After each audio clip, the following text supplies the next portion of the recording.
Salam saudaraku, selamat pagi. Semoga kita semua dalam keadaan sehat dan penuh sukacita dalam Tuhan.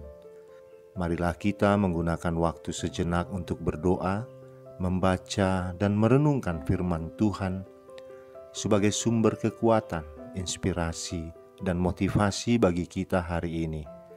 Rabu 15 September 2021. Sebelumnya mari kita berdoa. Bapa di sorga, kami bersyukur atas hari yang indah ini, hari yang penuh harapan. Kami akan merenungkan firman-Mu. Kiranya Roh Kudus menerangi hati dan pikiran kami, agar kami sungguh memahami firman-Mu. Dalam nama Tuhan Yesus Kristus kami berdoa. Amin. Firman Tuhan yang menyapa kita di pagi ini, 2 Korintus 4 ayat 16. Sebab itu kami tidak tawar hati, tetapi meskipun manusia lahiriah kami semakin merosot, namun manusia batiniah kami dibaharui dari sehari ke sehari. Demikian firman Tuhan. Saudaraku, manusia merupakan makhluk psikosomatis. Keberadaannya mencakup dua aspek, lahiriah atau jasmani atau fisik, dan batiniah atau rohani atau psikis. Kedua aspek tersebut dapat dibeda-bedakan, namun tidak dapat dipisahkan.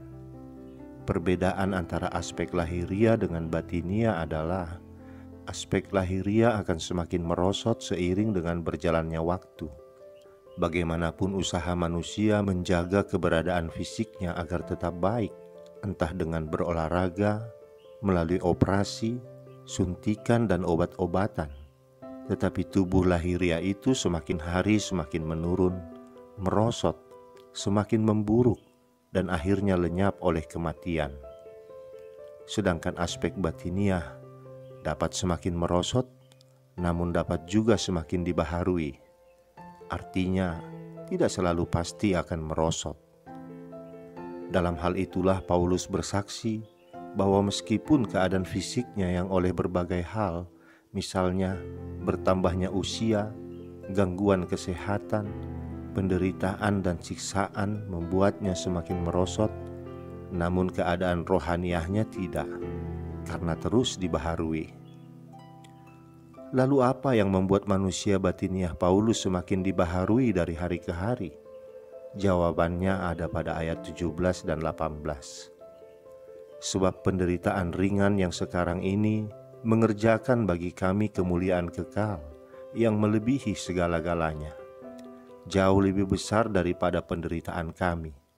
Sebab kami tidak memperhatikan yang kelihatan, melainkan yang tak kelihatan. Karena yang kelihatan adalah sementara, sedangkan yang tak kelihatan adalah kekal. Paulus memberi hatinya melekat pada Allah.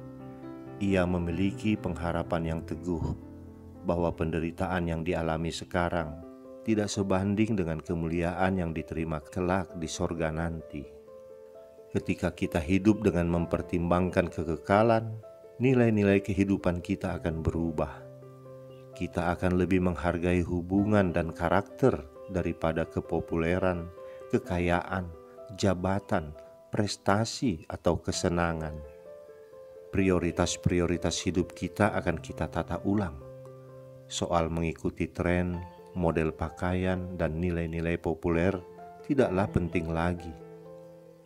Saudaraku, manusia lahiriah kita semakin lama semakin merosot.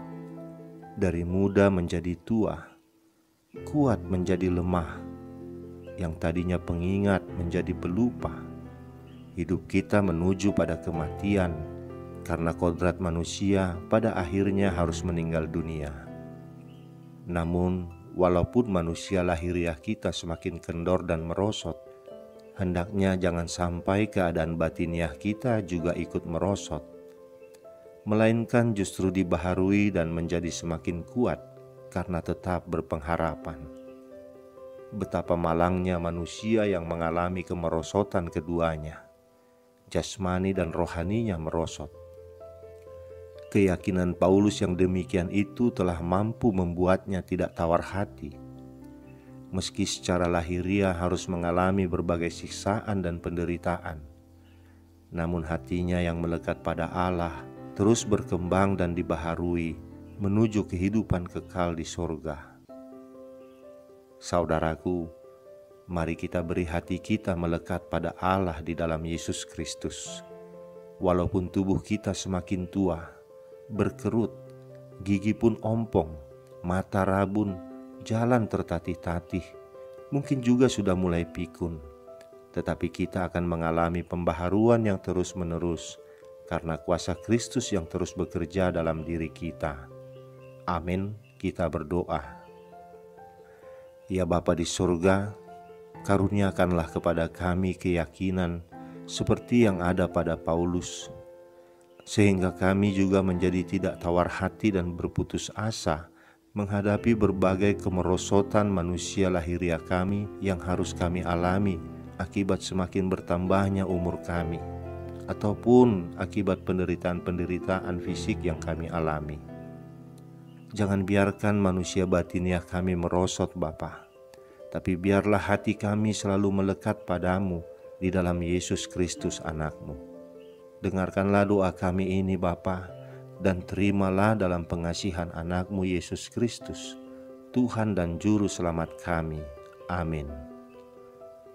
Selamat beraktivitas saudaraku, Tuhan memberkati. Salam.